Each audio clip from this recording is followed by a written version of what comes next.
મિત્રો જય દાદા દ્વારકાથી જય માં ભવાની. કેમ છો બધા? મજામાં? મિત્રો આજે આપણે વાત કરવી છે સુંદરતા. સુંદરતા કેટલા પ્રકારની હોય?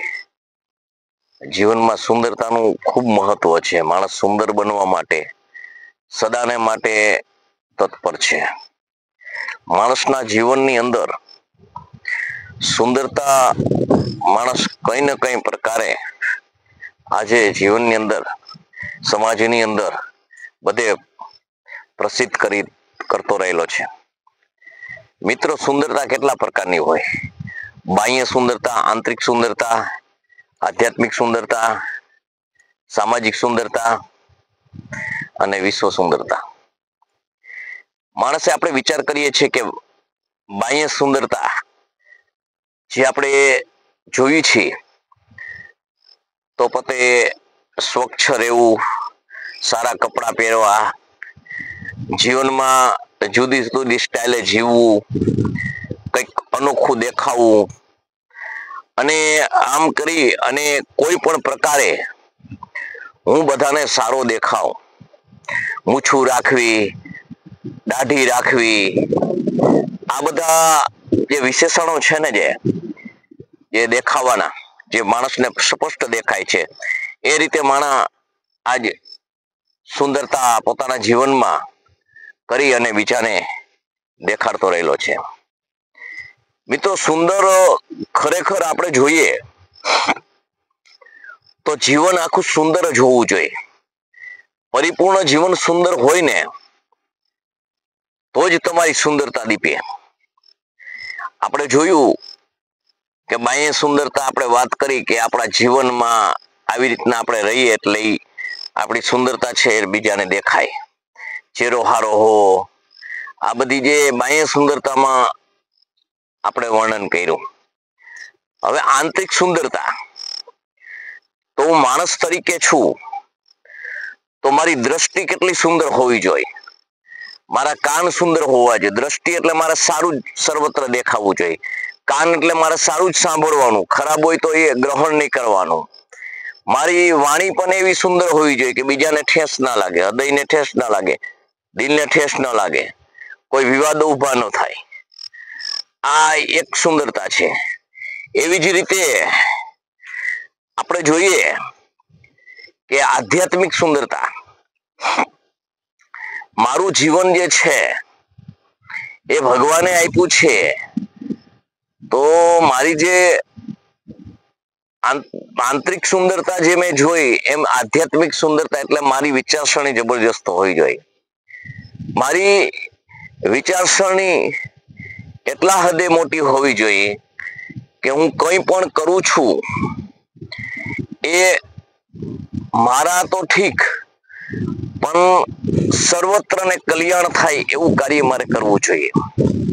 સર્વને ફાયદો થાય એવું મારે કરવું જોઈએ.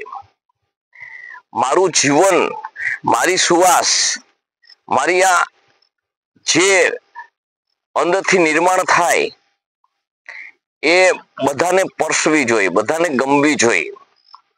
હવે આવી જો મારી સુંદરતા હોય ને, આવી વિચારસરણી હોય ને, તો મારી આધ્યાત્મિક સુંદરતા છે. માણસ સામાજિક સુંદરતા, સર્વ સમાજને મારું જીવન ગમતું હોવું જોઈએ. સર્વત્ર સમાજને મારા પ્રત્યે ખેદ, દ્વેષ, રાગ, આ કંઈ પણ જે આડંબરી વસ્તુ છે ને એ નિર્માણ ન થવું જોઈએ. હું પ્રત્યેક સમાજને ગમવો જોઈએ. પ્રત્યેક સમાજને મારી વિચારસરણી, મારી રહેવાની રીત, હું જે કાર્ય કરું છું એ પદ્ધતિ અને આ સર્વત્ર સર્વ સમાજને ગમતું કરી શકું ને, એ મારી સામાજિક સુંદરતા છે. મિત્રો આપણે જોઈએ છીએ કે જીવનની અંદર આખું જીવન માણસ ગમે એટલો પૈસો, પાવર, પ્રતિષ્ઠા બધું કમાણું હશે, પરંતુ ક્યારેય એડકી નથી આવતી. ક્યારેય માણસ જમે છે અને બે હાથ ભોજન સમક્ષ લાવી અને એમ કે છે કે બસ હું ધરાઈ ગયો, અને જે માણસ તૃપ્તતા અનુભવે છે, આવી માણસ તૃપ્તતા અનુભવી શકતો નથી. કારણ કે જીવન છે ને એક ચક્ર છે. ચક્ર જેમ ફર્યા કરે છે એમ સર્વત્ર જીવનની અંદર નવું નવું આવે છે અને નવું નવું જાય છે. એમ જીવનની અંદર કાયમી માટે સુંદરતા ને જે જીવન છે એ કાયમી ટકી રહેવું એ માટે કાયમ માણસ સુંદર બનવા માટે પ્રયત્ન કરતો રહેલો છે. જીવનની અંદર સુંદરતા ટકાવવા માટે માણસ કાયમી માટે ધંપછાડા કરે છે. તો જીવન છે ને એ સુંદર કઈ રીતે ટકી શકે? તો સતત તમારું જીવન પરિવર્તન આવવું જ જોઈએ, પરિવર્તન લાવવું જ જોઈએ. પરંતુ મારા જીવનની અંદર આંતરિક સુંદરતા, આધ્યાત્મિક સુંદરતા મેં જે વાત કરી એ પ્રમાણે સતત કાર્ય થાય તો જ સુંદરતા ટકે. એટલે સુંદરતા ટકાવવા માટે, સામાજિક સુંદરતા ટકાવવા માટે સારા સારા કાર્યો કરવા જોઈએ. મારે સારી જે મારા જીવનમાં જે પદ્ધતિ છે, જે લોકોને ફાયદો થાય એવું છે, એવી મૂકવી જોઈએ. મારી આવડત છે, મારી એ જે છે એ મારી આવડત લોકોને ઉપયોગી બને એવી સતત બનાવવાનો પ્રયત્ન કરવો જોઈએ. અને આ વસ્તુ જ્યારે હું કરું ત્યારે મારી સામાજિક સુંદરતા ટકી રહે. માણસ પોતપોતાની વિચારસરણી પ્રમાણે જીવતો હોય છે, છતાં એની વિચારસરણીની અંદર તમારે કંઈ ગમતું કરવું હોય તો નવી પદ્ધતિથી કંઈક ને કંઈક એને ઉપયોગી થાય, સર્વને ફાયદો થાય, આવું તમે જીવન જીવો એ તમારી સામાજિક સુંદરતા છે. એવી જ રીતે આપણને જે ફાયદો થયો છે, આપણને જે ગમ્યું છે, આપણને જે ગમતું રહેલું છે, અને મારું જીવન સુંદર છે એવું બીજાનું જીવન સુંદર બને એવા વિચારસરણી હું માણસની અંદર એને ગમે એ મુજબ જ જો સ્થાપિત કરી શકું તો એ મારી આધ્યાત્મિક સુંદરતા છે.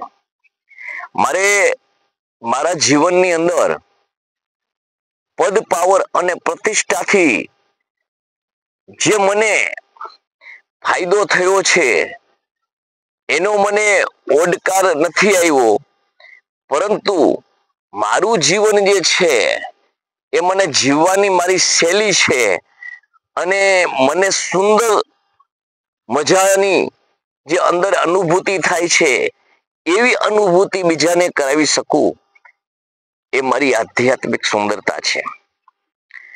આવી રીતે મિત્રો જીવનની અંદર ઘણા પ્રકારની માણસ સુંદરતા લાવી શકે છે, અને આવી સુંદરતા સર્વત્ર સમાજની અંદર જે ફેલાવનાર વ્યક્તિ હોય એ વ્યક્તિ પરિપૂર્ણ સુંદર કહેવાય. ખાલી મેકઅપ લગાડે, શરીરને સુગંધિત દ્રવ્યથી ભપકાવે અને 15, 20, 50, 100 વચ્ચે પોતે સુંદર બનવાનો કે કોઈ પ્રસંગ પાત સુંદર દેખાડવાનો જે પ્રયત્ન કરી અને જે આ વસ્તુ કરે છે એ પરિપૂર્ણ સુંદર નથી. સુંદરતામાં તો મેં તમને વાત કરી કે સામાજિક, આધ્યાત્મિક અને બાહ્ય ત્રણેય પ્રકારથી માણસ છે ને સુંદર દેખાવો જોઈએ. અને આ જે આધ્યાત્મિક સુંદરતા છે ને એના લીધે એ તમારી સુંદરતા ક્યારે બતાવે કે તમારો સમાજ, તમે, તમારો કુટુંબ, તમારો પરિવાર, આ બધાના જે જુદી રીતથી સર્વ સમાજ જોવા માંડે, સર્વ સમાજ તમારી જે પદ્ધતિ છે એના વખાણ કરે એટલે સમજી લ્યો તમે આધ્યાત્મિક સુંદર છો. તમે સર્વ સમાજ તમને આવકારે. સર્વ સમાજ છે ને એ તમારી વિચારસરણીને અપનાવી અને તમારા સમક્ષ કહે છે કે અમારું તમારા થકી આ બદલ આવી છે, અમને ખૂબ મજા આવે છે. અને આ જે વસ્તુ છે ને એ તમારી આધ્યાત્મિક સુંદરતા છે. પ્રભુ કાર્યો, પ્રભુના વિચારો, આ સર્વત્ર સમાજને જરૂર છે. અને મને ને તમને જે મળ્યા છે અને એનાથી જે તમારું જીવન ખીલ્યું છે એવું બીજાનું જીવન ખીલે. અને એ ખીલનાર વ્યક્તિ જ્યારે તમને કહે કે તમારી આ પદ્ધતિ અમને ખૂબ ગમી, અમને બહુ ફાયદો થયો, ત્યારે સમજી લો કે આધ્યાત્મિક રીતે તમે સુંદર છો. હવે આવી રીતે સામાજિક રીતે કે રોટી કપડા અને મકાનનું પ્રથમ જરૂરિયાત માણસના જીવનમાં હોય છે. આ વસ્તુ જ્યારે તમે મેળવી છે, તમે એનાથી સુખી સંપન્ન છો, તમે તૃપ્ત છો.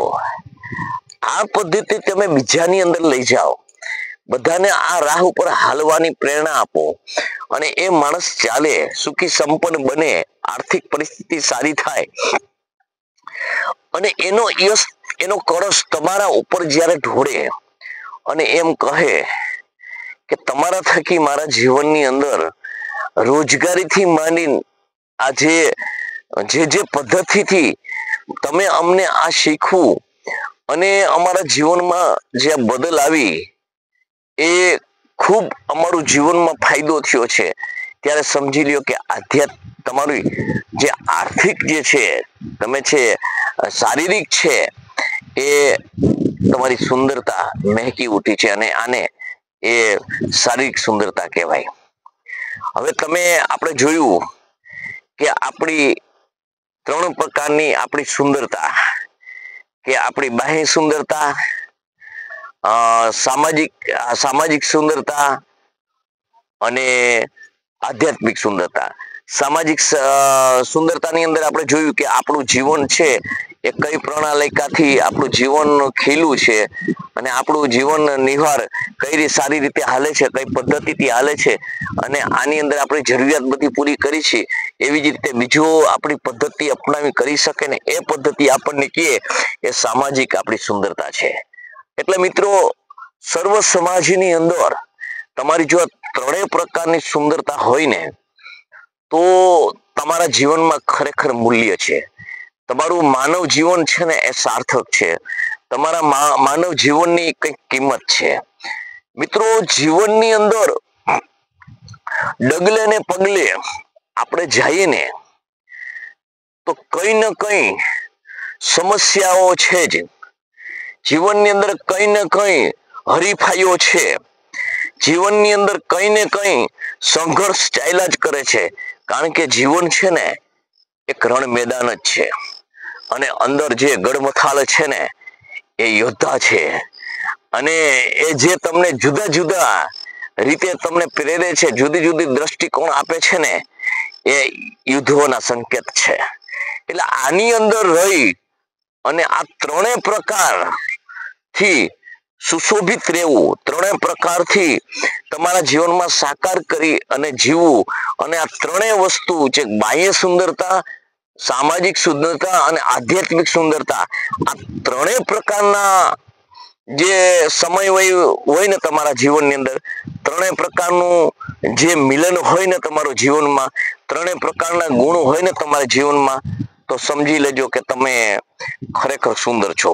એટલે મિત્રો, આ વિડીયો તમને કેવો લાગ્યો? લાઈક કરજો, શેર કરજો, સબસ્ક્રાઇબ કરજો અને કોમેન્ટની અંદર કોમેન્ટ કરો.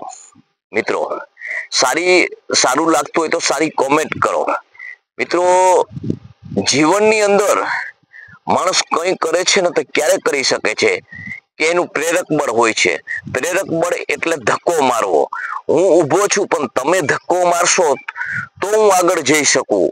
એટલે મિત્રો, મારી તમને સર્વને એક વિનંતી છે કે મારી જે તમારા પ્રત્યે જે વિડીયો મૂકવાની જે એક કાયમી માટે એક નેમ છે, એનું કારણ એક છે કે મને મારા જીવનમાં જે ફાયદા થયા છે એ ફાયદા તમારા સમક્ષ મૂકું છું. કેવું કહું છું, કઈ રીતે કહું છું એ મને ખુદને પણ ખબર નથી, અંદરથી નીકળે છે એ હું તમને કહું છું.